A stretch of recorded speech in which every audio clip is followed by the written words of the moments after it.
Hello, in this video I'm gonna show you how you can log out of all devices on your Amazon account. So what you need to do is go to the top right corner over here and then click.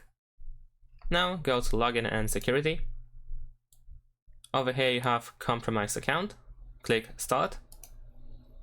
And now over here, if you are signed in into other devices than this one, then you can click on sign out everything and then press continue.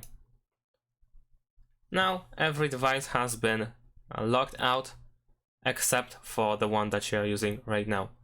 And of course, after that you need to change your password as well.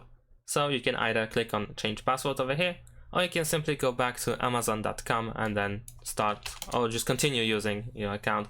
However, next time you will try to log in, you will be asked by Amazon to update your password.